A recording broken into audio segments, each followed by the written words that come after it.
आश्रय। साधन को चाटने में देर नहीं लगती माया को, एक बार में ही चट कर जाए पूरा साधन। ऐसे ऐसे अपराधों की वृत्तियां प्रेरित करती कि एक अपराध से पूरा साधन चट जाए।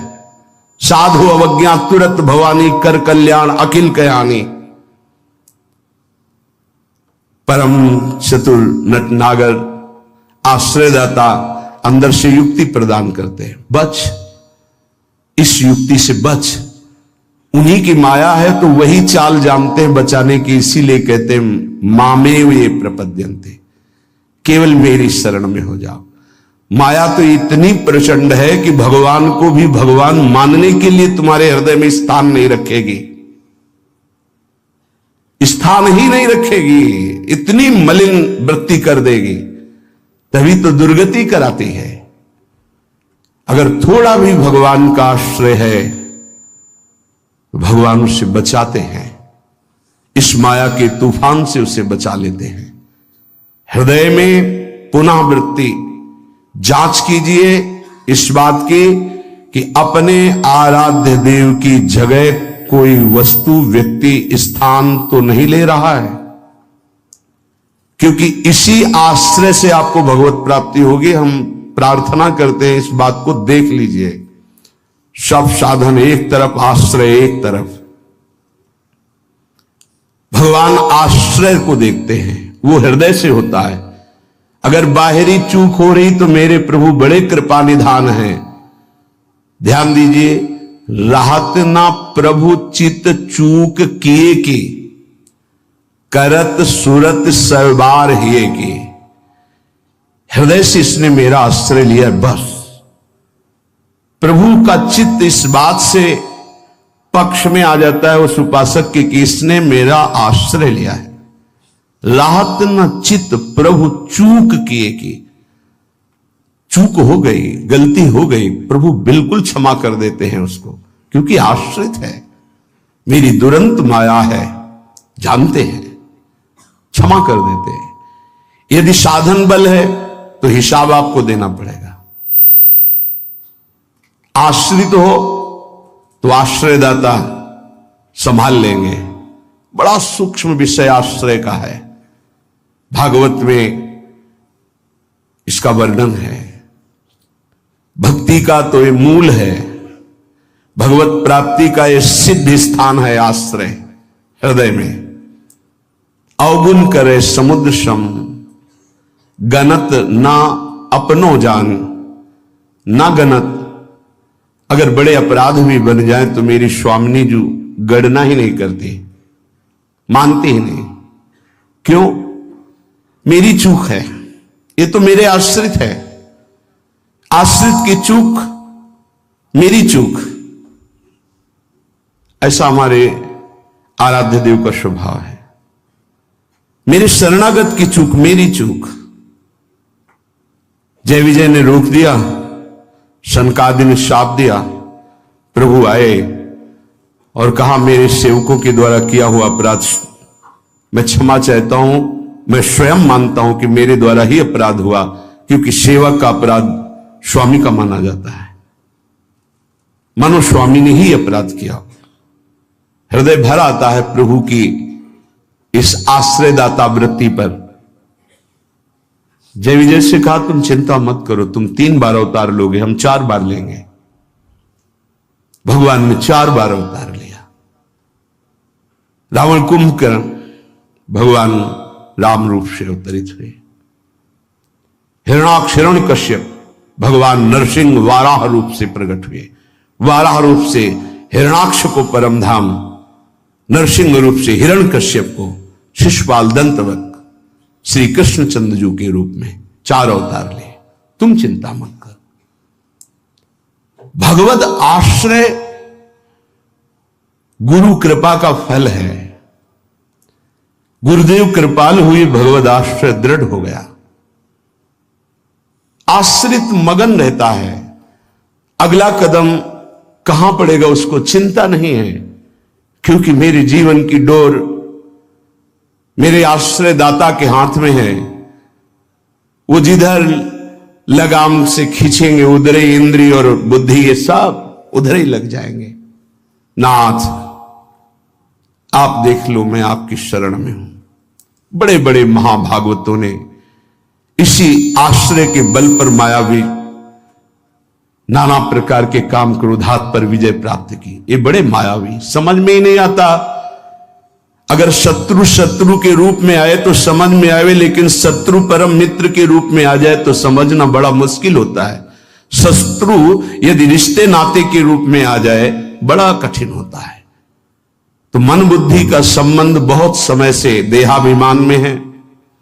देहाभिमान में ही ये सब छुपे हुए विकार बैठे हैं, पता नहीं चलता। ऐसा लगता है हम निर्विकार हो गए, पर विकार छुपे हुए सूक्ष्म रूप से रहते, अवसर आने पर प्रबल हो जाते हैं। इसलिए उपासक आश्रय, देवर्षि नारद को प्रचंड माया का भगवान से प्रेरित होकर आक्रमण करना, मोहित हो जाना, बिल्कुल तन्मय हो जाना। पूरा प्रसंग में ध्यान से सूक्ष्मता से देखिए। वो कह रहे इस समय कोई साधन भजन नहीं होगा, बस मुझे ब्याह करना है। लेकिन उस समय भी आश्रयदाता की स्मृति नहीं गई। ये आश्रय जोर का होता है। विचार किया कि मेरा हितैषी कौन? बोले हरि।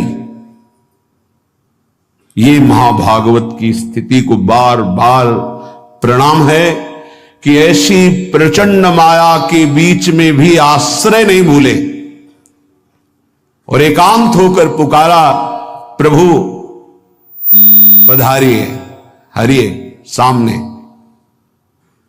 कहा नाथ हृदय से प्रार्थना करता हूं, जे ही विधि होए नाथ हित मोरा, करो सुबेगी दास में तोरा। बलिहारी है, ऐसी प्रचंड मलिन माया के आक्रमण में भी अपने स्वामी को नहीं भूले। आश्रय हृदय में बहुत जोर का। तो स्वामी ने कहा जे विधि हुई है परम हित। तुम हित की बात कहते हो? नारद, मैं अपने भक्त को कभी पतन के मार्ग में नहीं जाने देता। चाहे जितना उसका उपहास कराना पड़े, विरोध कराना पड़े, मैं ये सब सह लूंगा कि मेरे भक्त का उपहास हो रहा है, निंदा हो रही है, अपमान हो रहा है, पर मैं उसे पतन के गर्त में नहीं जाने देता। जाओ, जे विधि हुई है परम हित, नारद सुनो तुम्हारा परम हित जिसमें होगा वही मैं करूंगा। और वही किया प्रभु ने, परम हित कर दिया। इसलिए आश्रय, आश्रित को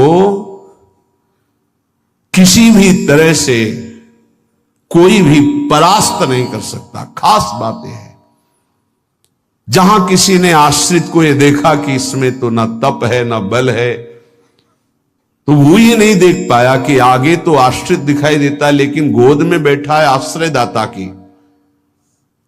5 वर्ष के प्रहलाद जी का चमत्कार कोई साधन भजन नहीं था। 5 वर्ष की तो आयु है, क्या साधन भजन है? गुरुदेव देवर्षि नारद ने आश्रय पुष्ट करा दिया गर्भ से ही। इतना जोर का आश्रय है कि इतनी भयावह परिस्थितियां आने पर भी मन डगमगाया नहीं। मेरे हरि हैं ना, मेरे हरि हैं, मैं उनकी गोद में हूं, वो कण कण में है। क्या दिव्य आश्रय! इसीलिए सारी दिव्यता प्रहलाद जी के जीवन में पाई गई। गुरुदेव नारद जी से पहले उनका स्मरण होता प्रहलाद, फिर नारद। प्रहलाद नारद पराशर पुंडरीक व्यासंबरी सुख सौनक भीष्मदाल ध्यान। सबसे पहले भक्तराज प्रहलाद जी का नाम, क्योंकि 5 वर्ष की अवस्था में निष्काम धर्म की चरम सीमा में आश्रय की भारी स्थिति में प्रहलाद जी को पाया गया। ध्रुव जी भी महाभागवत हैं, पर पहला नाम नहीं लिया गया क्योंकि उन्होंने अटल पदवी की आकांक्षा की। निष्काम धर्म की चरम अवस्था प्रहलाद जी की। नरसिंह भगवान प्रकट हुए और पूरी लीला करने के बाद प्रहलाद जी को गोद में बैठाल के कहते, मेरी आज्ञा है, आप वरदान मांगो। हां प्रभु, आपकी आज्ञा का पालन करने के लिए वरदान मांगता हूं कि मेरे हृदय में कुछ मांग ही न रह जाए। ये क्या वरदान? मेरे हृदय में कुछ मांग ही न, आपको पाने के बाद अब क्या मांगू, क्या पाऊं? आश्रय, दृढ़ आश्रय। ये देहाभिमानी की समझ में नहीं आएगा। भगवद आश्रय, हृदय से आर्त भाव से जितनी दिव्यता हो सब आश्रय में विराजमान रहती है। इसलिए नाम आश्रय, धाम आश्रय, रूप आश्रय, लीला आश्रय, ये सब उसी परम आश्रय के खंभे हैं जिनके ऊपर प्रेम महल बनता है। इसी प्रेम महल में अद्भुत विलास और उसी में आपका प्रवेश, प्रेम विलास में। नाम रूप लीला धाम ये महल के खंभे हैं, प्रेम महल के। और आश्रय, दृढ़ आश्रय आराध्य देव का। कैसा दृढ़ आश्रय? यह जोरी अविचल वृंदावन, नाहिन आन सुकाज, नाहिन आन सुकाज। मेरे प्रिया प्रीतम, हमारे माई श्यामाजू को राज। देखो आश्रय, मेरे प्राणनाथ श्री श्यामा शपथ करो तृण छिए, कसम खा के कहता हूं, हृदय में केवल श्यामाजू का आश्रय। आचार्य चरण कह रहे, मेरी महारानी श्री राधा रानी, जाके बल में सब सो तोरी, नाही नान सुकाज, शपथ करो तृण छिए, सब सो तोरी, लोक वेद कुल कानी, मेरी महारानी श्री राधा रानी। ये महान पुरुषों ने आश्रय को अपने हृदय की कृपा करके परिचय दिया, तब समझ में। आश्रय सच्ची कहते हैं, आश्रय एकमात्र आश्रय। नहीं ऐसी धूल भरी आंधी कि तुम समझे नहीं पाओगे कि साधन कर रहे हो कि असाधन कर रहे हो। बहुत सावधानी की जरूरत है, क्योंकि चित्त द्रवित हो जाता है। द्रवित चित्त में जो भी संस्कार डालोगे बहुत जोर के होते हैं। जैसे मोम को पिघला दिया जाए, फिर उसमें जो छाप लगाई जाए वो बहुत जोर की लग जाएगी। चढ़ के मैन तुरंग पर चलिबो पावक माही, प्रेम पंथ अति कठिन है, सबको निबहत नाही। जैसे मोम के घोड़े पर बैठकर आग से निकलना हो तो कैसा खतरनाक खेल है, ऐसे द्रवित हृदय से विषयों को पार करना है। कोई भी आकर्षण, कोई भी व्यक्ति वस्तु स्थान अपना अधिकार बना सकता है हृदय में, क्योंकि द्रवित हृदय, एक बार छाप लग गई तो द्रवित हृदय की छाप को मिटाना बहुत कठिन होता है। इसीलिए उपासक को जब वो असावधान होकर विषय में फंस जाता है तो बहुत ही आसक्त चित्त पाया जाता है, क्योंकि वो निर्मल द्रवित हृदय का सीधे हृदय से प्यार करता है, वस्तु से, व्यक्ति से, स्थान से। नहीं तो हिरन कोई प्यार की वस्तु जिस प्रेम के कारण अपनी रानियों का, पुत्रों का, राज्य का, समाज का त्याग कर दिया, उस प्रेम के आगे हिरन क्या चीज था। पर द्रवित हृदय, छाप लग गई, अगला जन्म हिरन का हुआ। द्रवित हृदय उपासक का होने लगता है। मलिन हृदय की छाप तो मिटाई जा सकती है, ये सूक्ष्म विषय है। विषयों में खेल रहा है, कोई भगवान से मतलब नहीं, तो जब जगेगा तो उसका हृदय साफ किया जा सकता है। जब ज्ञान होगा, उसको सत्संग मिलेगा तो सुधार बड़ी तीव्रता से हो जाएगा, यदि कुसंग ना हो तो। लेकिन यदि उपासक का हृदय आसक्त हो जाए तो बहुत ही उसमें विचित्रता पाई जाती है। जैसे द्रवित हृदय किसी रूप में फंस जाए, शरीर में फंस जाए, वस्तु में फंस जाए, उसकी एक विलक्षणता होगी उपासक की। जैसे वो प्रभु की तरफ चला था, वैसे ही विषयों में अनन्य होकर के चलने लगेगा। द्रवित हृदय बिल्वमंगल जी चिंतामणि में अत्यंत आसक्त, हटे, प्रभु में मन को लगाने की चेष्टा की, लगा, फिर वैसे ही एक नववधू को, फिर वैसे ही नवीन आसक्ति, अर्थात वो अभी हृदय से छाप मिटी नहीं थी। इसीलिए उन महापुरुष ने अपनी दोनों आंखों को ही विदा कर दिया। मेरे नाथ से तू फिर मुझे विमुख किया, अब संसार को देखूंगा ही नहीं। दोनों आंखें फोड़ ली। द्रवित हृदय अत्यंत आसक्ति, ये विषयी पुरुष नहीं कर सकते ऐसी आसक्ति, वो विषय में भी ऐसी आसक्ति नहीं कर सकते जैसी उपासक आसक्ति करेगा। इसलिए बहुत सावधान, उपासना के मार्ग में अपने आराध्य देव की जगह किसी को नहीं देनी चाहिए। उनकी जगह कोई है ही नहीं, समान ही नहीं, तो बढ़कर क्या है। पर सही मानिए हम अपने आराध्य देव से बढ़कर किसी को स्थान दे देते हैं, वो चाहे कोई शरीर हो, वस्तु हो, स्थान हो, कुछ भी हो। इसका परिचय है कि अपने आराध्य देव के स्मरण का महत्व नहीं रहा, स्मरण छूट रहा है, स्मरण छूट गया और तुम राजी हो। तद स्मरणेन परम व्याकुलतेत, इसका मतलब तुमने अपने आराध्य देव से बढ़कर कुछ मान लिया। बड़ी मलिन बुद्धि है, बड़ा मलिन मन है। इष्ट कृपा, गुरुदेव कृपा अवसर आता है मुक्त होने का।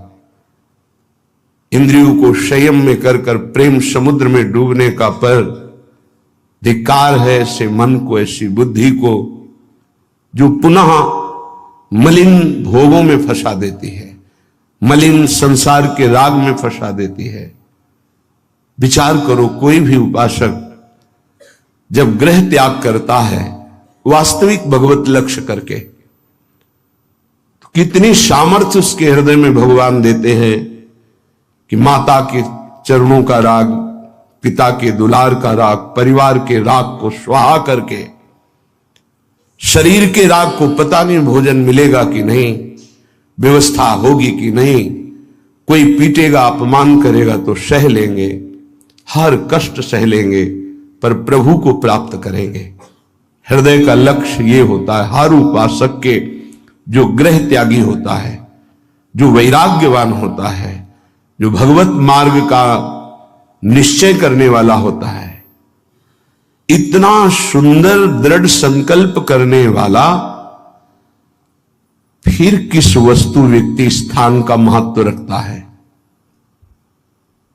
किसी का नहीं।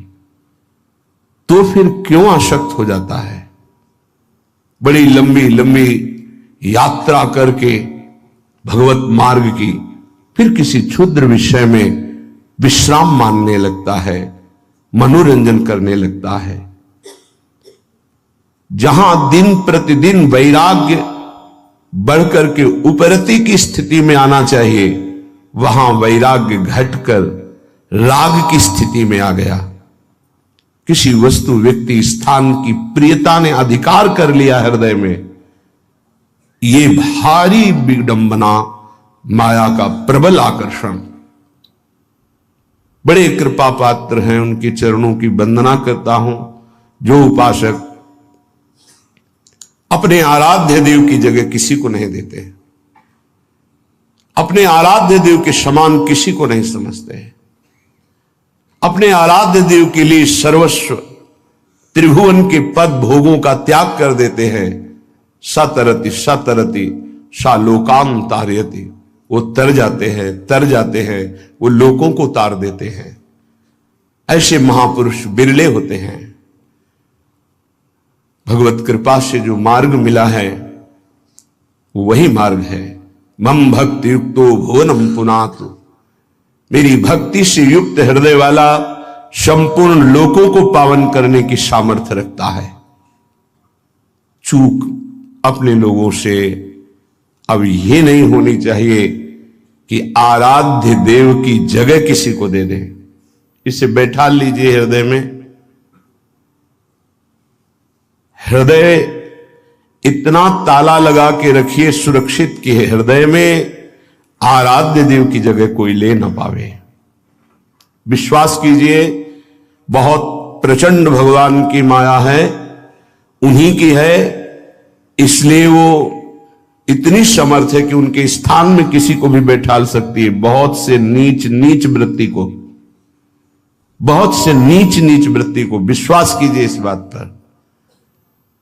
अगर भगवान का आश्रय है तो साधु समागम मिलेगा और आपकी चूक का तत्काल सुधार होगा, तत्काल सुधार होगा। पर यदि अहंकार युक्त साधन रहा है तो लंबे समय तक तुम्हें झेलना पड़ेगा। जब तक अहंकार गलित होकर आर्त भाव से पुकारोगे नहीं कि नाथ मुझे बचा लो,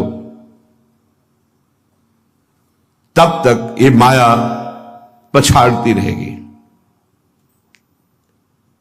ये हम पढ़ी लिखी बात नहीं कह रहे, ये संतों के हृदय की बात कह रहे हैं, ये साधकों के हृदय की बात कह रहे हैं। जो हृदय में चिंतन हुआ उसकी बात कर रहे हैं। अगर हृदय को तन्मय किया जाए तो पूरे विश्व ब्रह्मांड में जितने हृदय, सब हृदय की बात हृदय में आ जाएगी। जैसे ध्रुव जी ने अपनी प्राणवायु बंद की तदात्म भाव से, तो संपूर्ण विश्व की चराचर जीवों की वायु अवरुद्ध हो गई, क्योंकि परमात्मा हृदय में विराजमान है। जो उसको जागृत कर लेता है तदात्म भाव से, जो पूरे विश्व को अनुभव करा सकता है।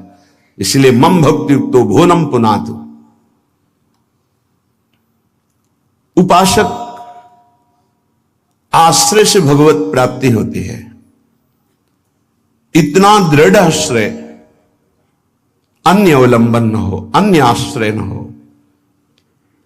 जब तक शरीर का आश्रय रहता है तो देहाभिमान स्फुरित होता है, देहाभिमान सोचता है कि अगर हम भगवान का आश्रय लिए तो हमारा साधन छूट जाएगा, क्योंकि साधन से देहाभिमान की पुष्टता होती है। मैं करता हूं, अहंकार विमूढ़ात्मा करता हमिति मन्यते। और जब हम आश्रय पर चित्तवृत्ति देते हैं, निरंतर उनका चिंतन, निरंतर सेवन, निरंतर गायन, निरंतर आश्रय, तो अभिमान गलित होता है। यह आंतरिक युक्ति है। अभिमान न रहे तो किसी विकार की ताकत नहीं कि हृदय में प्रवेश कर जाए। भ्रम तभी माया पैदा करती है जब अभिमान होता है।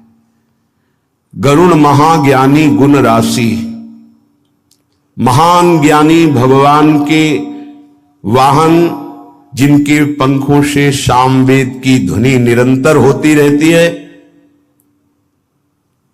उनको भ्रम हो जाना बड़े आश्चर्य की बात है। भगवान के नित्य सेवक, नित्य दास जब हरि विराजमान होते हैं, उनके पंखों से सामवेद की स्तुति होती रहती है। परम पवित्र, उनके हृदय में भ्रम हो जाना, ये श्री भगवान है, जिनको एक निशाचर नागपाश में बांध देता और मैं मुक्त करता हूं, उस समस्त जगत को मुक्त करने वाले प्रभु है। नहीं, कैसे प्रभु हो सकते हैं? इनकी तो दशा में देख रहा हूं, नागपाश में कैसे पीड़ित हो रहे हैं। भ्रम हो गया। क्यों भ्रम हुआ? परम ज्ञानी भगवान शंकर उमा जी से कहते हैं, कीन होश कबहूं अभिमाना, सुख होवन चाह कृपा निधाना। मैंने भगवान की कृपा से जान लिया कि गरुण जैसे महापुरुष को जो भ्रम हो गया, व्याकुलता हो रही है, इनका चिंतन बदल गया। इसका मतलब इन्होंने कहीं अभिमान किया, उसी को खोना चाहते हैं प्रभु, इसीलिए इनको भ्रम हो गया। नहीं तो ये तो महान परम बंदनी भगवान के पार्षद है, इनको भ्रम कैसे हो सकता है? सोचो, इतनी ऊंचाई तक माया अपना दांव चाल चल सकती, तो हम आप क्या चीज हैं? दैन्य, दैन्य होकर के, भगवद आश्रित होकर के फिर जो नाम जप करना, वाणी गायन करना, परिक्रमा लगाना और जो साधन है, ये कृपा से देखा जाता है। इसमें अहम नहीं होता, मैंने किया, मैं ऐसा नियम लिए हूं, मैं ऐसा संकल्प किए हूं, मैं करता हूं। नहीं, मेरे स्वामी, मेरे आराध्य देव मुझसे नाम जपवा रहे, परिक्रमा लगवा रहे, धाम वास करवा रहे, किंचन मात्र अहम नहीं। जब अपने में गुणों का चिंतन हो और दूसरों में कमी का चिंतन हो तो जान लेना चाहिए पतन का अवसर आ गया है। अब आपको ठोकर लगेगी, गिरना पड़ेगा आपको। सावधान हो जाओ, पुकारो प्रभु से, प्रभु बचा लो, अहंकार आ गया। बहुत घातक, बहुत घातक। अपने में गुण का चिंतन होने लगे, दूसरे में कमी का चिंतन होने लगे, तत्काल अपने आराध्य देव को पुकारो, आश्रयदाता को, नाथ बचा लो, अहंकार आ गया। यह अहंकार का परिचय है। लेकिन हम इतने मंद बुद्धि के हैं कि हम निंदा भी कर लें तो प्रभु से पुकारते रहें, बचा लो। इसका कारण प्रभु का आश्रय नहीं है। जो हम आश्रय आश्रय चिल्लाते हैं उसको समझिए, प्रभु का आश्रय नहीं है, गुणों का आश्रय है। और जितने भी गुण हैं वो मायाकृत है। गुण मानी संसार और सकल गुण प्रीत बिनु, बहुत धरत सिरभार, श्री हरिवंश कृपा बिना। बिना आचार्य कृपा के, गुरु कृपा के, गुणाभिमान हृदय में होता, उसी का संसार सम्मान करता है। तो बोले प्रीति के बिना सब व्यर्थ है। आश्रय से प्रीति होती, प्रीति से दृढ़ आश्रय होता है। उपासक हृदय में देखता रहे कि जिनके हम आश्रित हैं उससे बढ़कर कोई ना हो, तो पड़े रहोगे तो भगवत प्राप्ति हो जाएगी। हमारे शब्द को बहुत बिना किसी तर्क के, क्यों में के, इसे स्वीकार कर लो। यदि आश्रय दृढ़ है हरि का, एक ही उपाय से माया से मुक्त होने की बात भगवान ने कही, मामेव ये प्रपद्यन्ते माया मेताम तरन्तिते। इसमें कोई दूसरा शब्द नहीं बोला। ऊपर के श्लोक की पंक्ति में बताया अपनी माया की महिमा कितनी दुरत्य है, दुरंत है, प्रचंड है। दैवी हेषा गुणमयी मम माया दुरत्तया।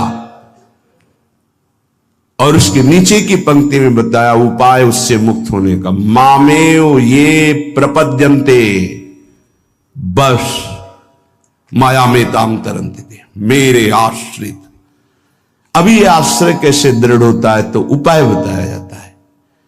आप ऐसे रहो, आप ऐसे चलो, आप नाम जप करो, आप वाणी जी गायन करो, आप ऐसे सेवा करो, इससे आपका आश्रय दृढ़ होगा। भगवत प्राप्ति आश्रय से होती है, विश्वास कीजिए, आश्रय से। यह गुण साधन ते नहीं हुई, सर्वेषु साधन वरेषु चिरम निराशा। खास बात, आशा आश्रय दाता से है। आशा से दास्यम वृषभानुजायास। हमारी आशा स्वामिनी जी से है। हमारा बल साधन नहीं, मेरे बल से वृंदावन रानी आश्रय दाता हमारा बल है। फिर हम साधन भजन क्यों करें? क्यों करना और करना, ना करना और करना, ये अब तुम्हारा विषय ही नहीं। तुम तो आश्रित हो। अब जोई कहां है, करें हम सोई, आयुष लिए चले निज दासी, ये आश्रित है। उपासक समझे, आश्रय के समान कोई भी साधन नहीं है, इससे श्रेष्ठ कोई भी साधन नहीं। आश्रय, भगवान एकमात्र आश्रय को देखते। आश्रय, अगर अंदर से भगवद आश्रय है तो माया विशेष विशेष प्रकार की चालें चले, तो परम खिलाड़ी नटनागर प्रभु उसके हृदय में बैठकर बचाव पक्ष की युक्तियां देकर बचा लेते हैं। यदि आप नाम के अभ्यासी हैं तो आप जब करवट बदलते हैं, आपको चेतना युक्त वृत्ति में तो आप उस समय देखते हैं आपका नाम या मंत्र चल रहा है। अगर चल रहा है तो आपका अभ्यास ठीक है, यदि नहीं तो अभी आपका अभ्यास ठीक नहीं है। अगर नींद खुली तंद्रा में स्थित है तो नाम चल रहा है, मंत्र चल रहा है, आप जाग भी नहीं रहे, आप सो भी नहीं रहे। ये बहुत नामाभ्यास से ऐसी सुंदर स्थिति प्राप्त होती है कि आंसुओं से वस्त्र भींगे रहते हैं। कब रात निकल गई, कब दिन निकल गया, उपासक को पता ही नहीं चलता। वो नाम के उस परमानंद में डूबता है जिसकी चाह से हम अनंत जन्मों से भटक रहे हैं भोगों में, और वो किंचन मात्र नहीं है। भोरी सखी को तो ये प्राप्त है। ये अपने लोगों के लिए प्रार्थना कर रहे हैं कि हे लाडली जू, आपकी बलिहारी जाऊं, आप ऐसी कृपा कर दो कि जागते हुए सोते हुए स्वप्न में हर समय हमारे हृदय में स्फुरित होता रहे, राधा राधा राधा। ही जिय रसना श्वास श्वास प्रति, आहा, रोम रोम रट लाऊं राधा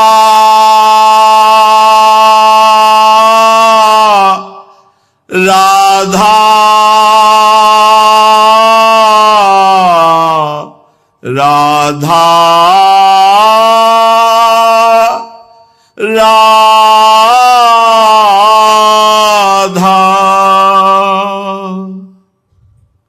हृदय से, दिल से, जिह्वा से, श्वास श्वास से, रोम रोम से, हे किशोरी जू बस मेरे राधा राधा राधा राधा ऐसा निकले। हिय जिय रसना श्वास श्वास प्रति, रोम रोम रट लाऊं जौलों श्वास। ये तभी अभ्यास में आएगा जो एक पद में भोरी सखी जी ने कहा है, श्वास ही नाम नाम ही श्वासा, नाम श्वास को भेद मिटावे, तब रोम रोम और रग रग बोले। जब एक भी श्वास आपकी खाली नहीं जाएगी नाम और मंत्र से, तब आपकी मंत्राकार वृत्ति होती, नामाकार वृत्ति होती है। तब वो जागृत स्वप्न सुषुप्ति स्फुरत में राधा पदाब्ज छटा, वो स्थिति तब आती है। ये बातों से नहीं आती, ये प्रवचन से नहीं आती, ये प्रवचन सुनने से भी नहीं आती, ये अभ्यास से आती है। सुना, मनन किया और सार बात पकड़ के चल दिया तो स्थिति आ जाएगी। कैसी प्रियता है राधा नाम में। कह रहे हैं जो लो नाम श्वास तब ही लो,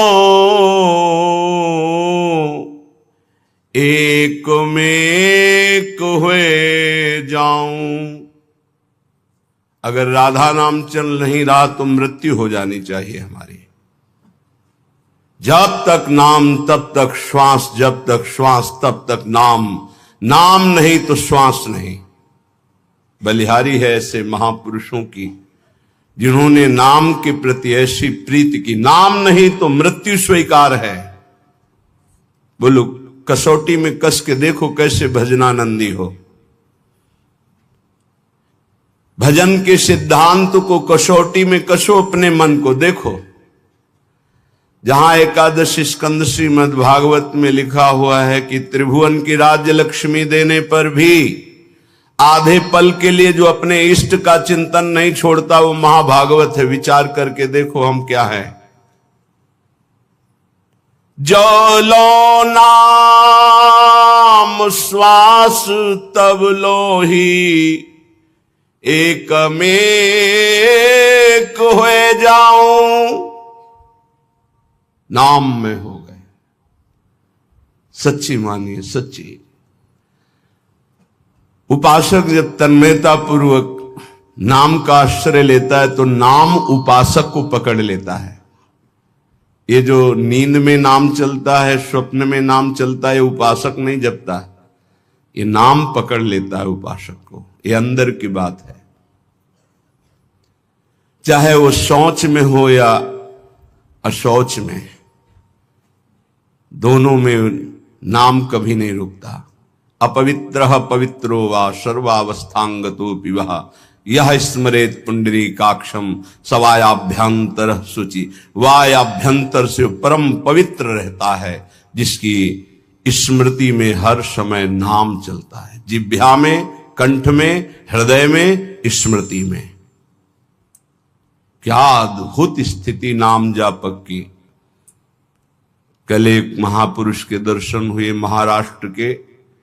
रोम रोम से उनके निकल रहा था विट्ठल विट्ठल विट्ठल। ये अपनी अनुभूति कह रहा हूं। प्रश्न का उत्तर इधर दे रहे थे लेकिन आकर्षण हो रहा था, कोई है महाभागवत यहां। तो एकदम दृष्टि दौड़ी, देखा। उनका प्रश्न का उत्तर बाद में, पहले संभाषण करेंगे। हमारा सौभाग्योदय हुआ। ऐसा लग रहा था साक्षात तुकाराम जी पधारे हैं। सच्ची कह रहे। कभी कभी लाडली जी की ऐसी विशेष महती कृपा होती कि ऐसे छुपे हुए महापुरुष कृपा करके दर्शन देते, जो उपाधि रहित हैं। उपाधि रहित होकर भगवान के वैभव की पूजा हो रही है तो बहुतायत है। लेकिन उपाधि शून्य दैन्य महापुरुष, इनका साक्षात्कार केवल प्रियालाल की विशिष्ट कृपा से होता है। जैसे राजसू यज्ञ में सब उपाधि वाले महात्मा थे, बड़े बड़े ब्रह्म ऋषि महापुरुष, लेकिन उपाधि रहित वाल्मीकि जी की आराधना करा के भगवान ने राजसू यज्ञ की पूर्णता की। ऐसे महाभागवत सच्ची मानिए, उनके रोम रोम से विट्ठल विट्ठल निकल रहा था। वो श्रवणेन्द्रिय आपके पास नहीं, वो नेत्रेंद्रिय नहीं जिससे सुन सके। रोमांच हो रहा था। 2 घड़ी तो हमको संभलने में लगे, अपने आपे में आने के। केवल ऐसा बार बार की ऐसी कृपा कैसे हो सकती मुझ अधम पर कि ऐसे महापुरुष मुझे दर्शन दे सकते हैं। कोई नहीं जानता था। वो ऐसे ही साधारण ऐसे बैठे हुए थे। रोम रोम से विट्ठल विट्ठल विट्ठल निकल रहा था।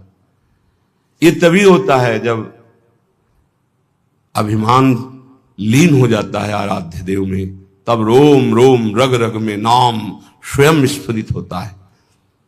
जनाबाई के कंडों से निकलता था विट्ठल विट्ठल विट्ठल।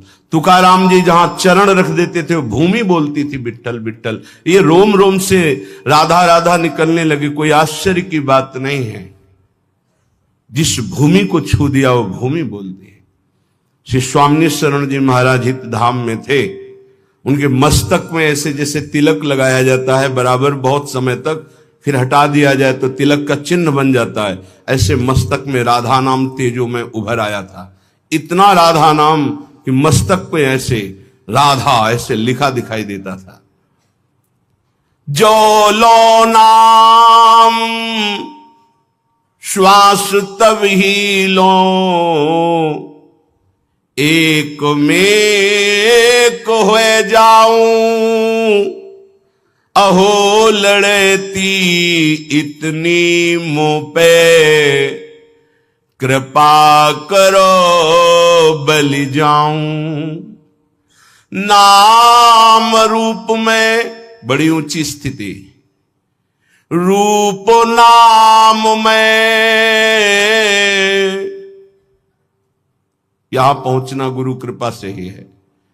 नाम रूप में, रूप नाम में विविमय हुए दुलराऊं।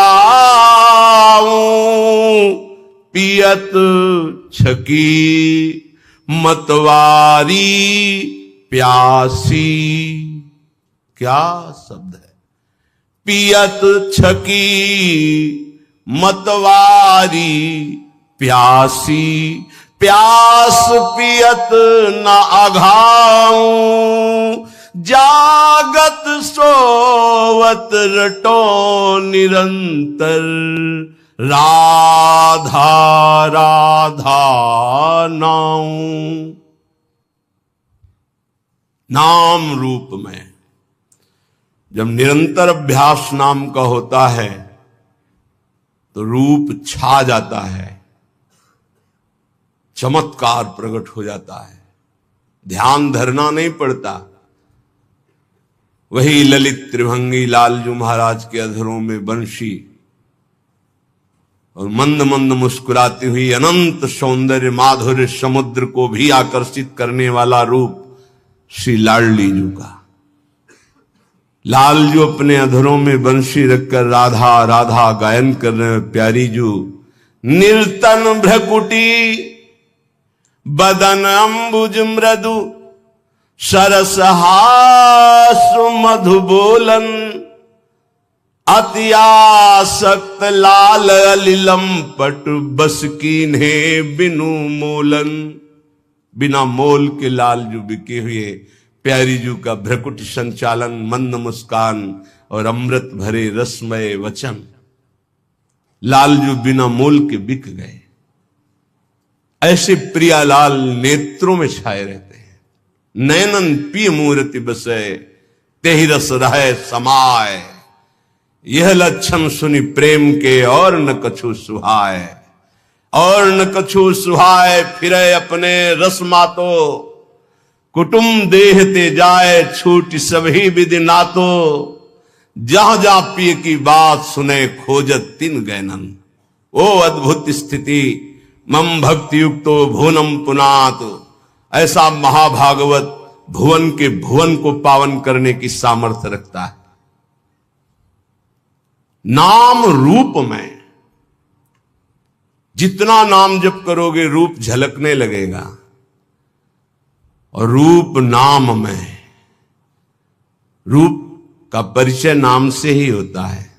देखिए रूप नाम आधीना, अगर नाम नहीं तो परिचय नहीं मिलेगा। सामने रूप खड़ा हो, ये कौन है, बोले अमुक है, नाम परिचय कराता है रूप का।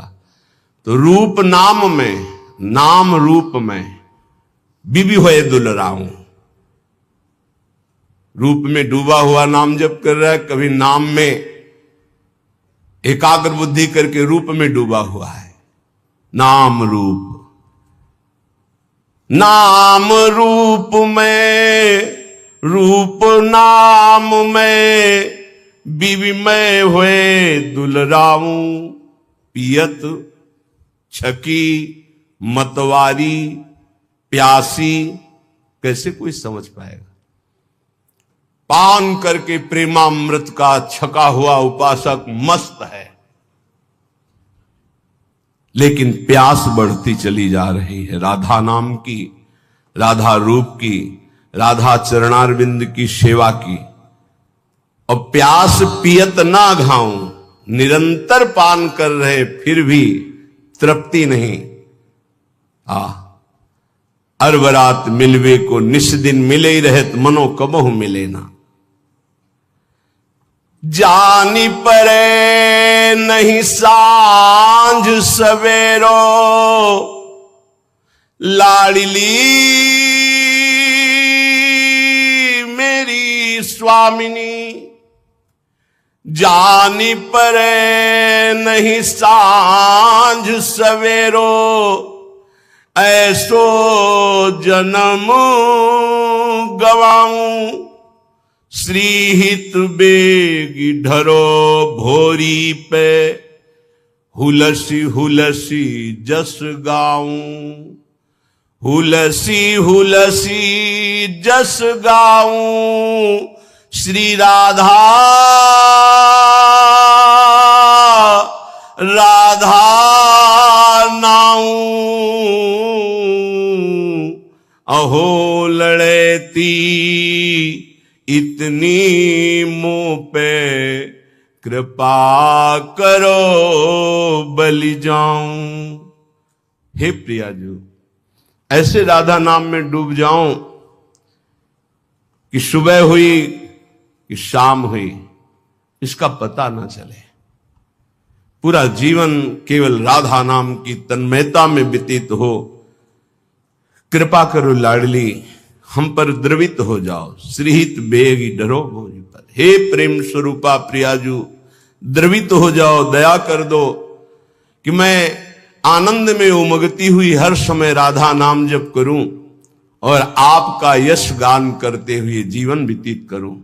जीवन का परम लाभ यही है। जिनकी बात करने मात्र से भव समुद्र छूट जाता है वो प्रिया प्रीतम है, अन्य बात नहीं। अन्य बात करोगे फंस जाओगे। तब सुख हरिवंश गुण नाम रसना रटत, और बहुवचन अति दुखदानी। और कुछ बोले तो दुख में फंस जाओगे, निंदा स्तुति बन जाएगी। एकमात्र प्रिया प्रीतम की बात करो, उनका नाम जप करो, बहुत जोर का प्रेम प्रकाशित हो जाएगा हृदय में। दो ही बातों से, नाम जप और लीला गुण गायन श्रवण, इसी से प्रेम प्रकाशित होता है। श्रीपाद प्रबोधानंद जी महाराज कह रहे हैं, श्रीधाम वृंदावन का यदि आश्रय और वास मिल गया है तो आपको बहुत धैर्यवान बनना होगा। या आप भक्ति के मार्ग में चल रहे हैं तो आपको बहुत धैर्यवान बनना होगा। श्री वस्त्राभरणादिभि करपदाद्युत्कर्त दाहादिभि निंदा संस्तव कोटिभिर्बहु विभूत्यत्यंत दैन्यादिभि जीवान्नेव मृतो यथान विकृतिम प्राप्ता कथंचित क्वचित श्री वृंदावनमाश्रये प्रिय महानंदैक कंदम परम। यदि हम वृंदावन वास करते हैं या बाहर वृंदावन का आश्रय लेकर प्रियालाल की भक्ति करते हैं, कई बार कहा है बहुत सावधान हो सकता है तुम भक्ति प्रारंभ कर रहे हो और तुम्हारे पुण्यों का संयोग बन जाए तो आपको सफलता पे सफलता मिलनी शुरू हो जाए, तो आप उसे भक्ति का परिणाम मत समझ लेना। बहुत धैर्यपूर्वक सुनिए और उसको हृदय में उतारिए। और आप भक्ति प्रारंभ किए और आपके पाप का संयोग शुरू हो गया नष्ट होना, तो आपको दुख विपत्ति संकट और असफलता मिलने लगी, तो आप उसे भक्ति का परिणाम मत समझना। ये पूर्वकृत पाप और पुण्य का संयोग है। भक्ति पाप और पुण्य दोनों को समाप्त करके दिव्यानंद की अनुभूति कराती है। इसलिए श्री वस्त्राभरणादि भी, यदि आपको बड़ा वैभव मिल रहा है तो भक्ति का परिणाम नहीं है कि आपकी भक्ति सफल हो गई, बड़ा वैभव मिल रहा है, नहीं, ये पूर्वकृत पुण्य का प्रताप है। वस्त्र भरणादि भी, सुंदर स्वर्णादि आभूषण, बढ़िया वस्त्र, रुपया पैसा, हर व्यवस्था, तो बोले भक्ति की बड़ी कृपा हुई, हम भगवान की भक्ति की, भगवान हमारी भक्ति का फल हमको दे दिया।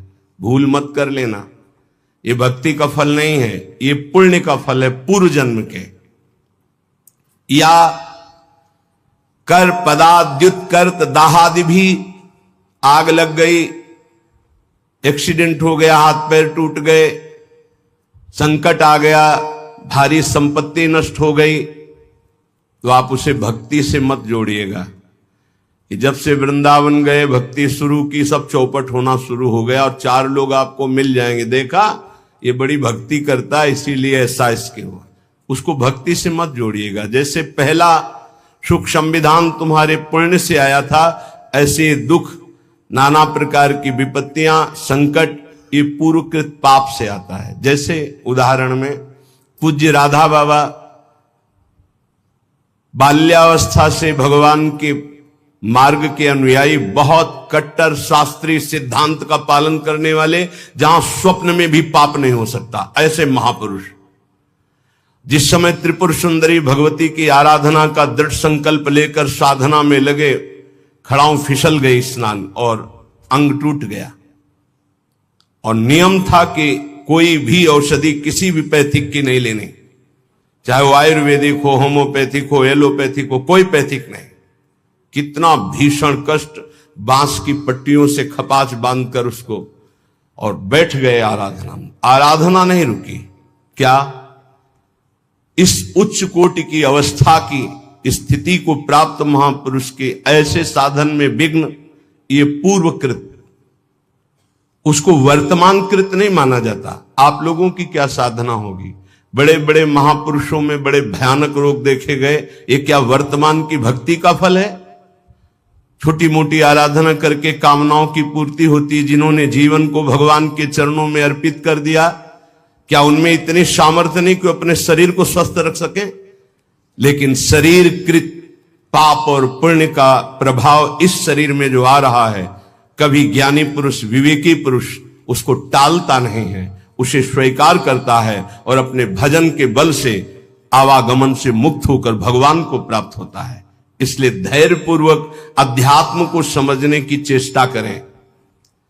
चाहे हमें वस्त्राभूषण आदि खूब श्री वैभव संपत्ति मिल जाए, और चाहे हमारे अंग भंग हो जाए, सब संपत्ति नष्ट हो जाए, निंदा संस्तो कोटिभीर, चाहे कोई हमारी बड़ाई करे कि भाई बहुत कृपा पात्र हैं, भगवान का भजन करते हैं, और चाहे कोटि निंदा, कोई करोड़ों प्रकार से हमारी निंदा करे, बहु विभूत्यंत दैन्यादि भी, चाहे बड़ी विभूतियां एकत्रित हो जाएं या बिल्कुल सब नष्ट हो जाए,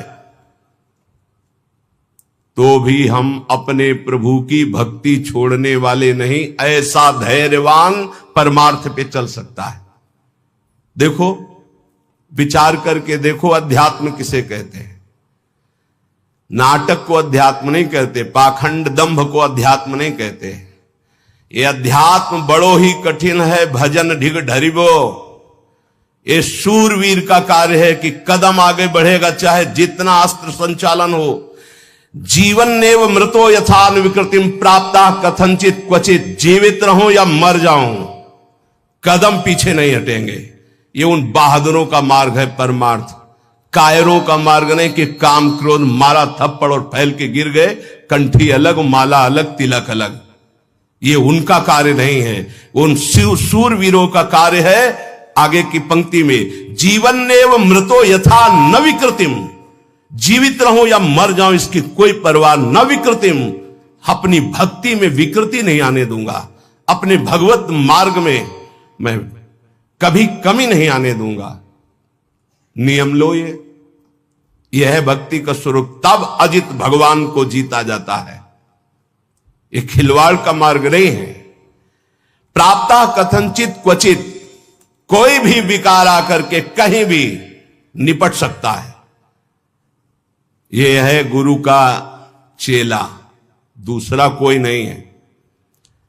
जैसे पहलवान गुरु अपने चेले को जहां देखता है कि कमजोर है, वहीं पीट पीट के फिर वो अखाड़े पे खड़ा करता है, अंगुली घुमाता है। ऐसे कोई भी लड़ सकता है। ऐसे ही यहां क्वचित कथनचित, कहीं भी कोई भी मेरे प्राण ले लो, लेकिन मैं भक्ति का मार्ग नहीं छोड़ सकता। चाहे वैभव आवे, चाहे नष्ट हो जाए, चाहे शरीर रहे या नष्ट हो जाए, यश हो या अपयश हो, इसकी कोई परवाह नहीं। जीवन नेव मृतो यथान विकृतिम प्राप्ता कथनचित क्वचित, मरूं या जीऊं इसकी अब कोई परवाह नहीं। ऐसा ही उपासक विजय प्राप्त करता है इस माया पर। नहीं तो बहुत लुभावना और भयावना दोनों प्रकार का आकर्षण माया देती है। शूरवीर टिकता है नहीं, मृत्यु भरण, लेकिन भगवान को नहीं छोड़ सकता। महात्मा बुद्ध जी जब ब्रह्मबोध करने के लिए घर से निकले, तो एक वृक्ष के नीचे बैठ गए और संकल्प किया कि शरीर का मांस गलित हो जाए, हड्डियां टूट जाएं, प्राण निकल जाएं, पर जब तक ब्रह्म साक्षात्कार नहीं होगा तब तक आसन से नहीं उठूंगा। और ब्रह्म बोध करके ही आसन से उठे, इसीलिए उसे बोध वृक्ष कहा गया। वही चित्र और वही श्लोक उड़िया बाबा अपने डायरी में रखते थे। सदैव सामने, ऐसे जीवन में 2 श्लोक सामने सदैव रखा अपने दिमाग में। मात्रा स्पर्शास्तु कौन्ते शीतोष्ण सुख दुखदा आगमा पायनो अनित्यास्तास्तितिक्षस्व भारत यम ही न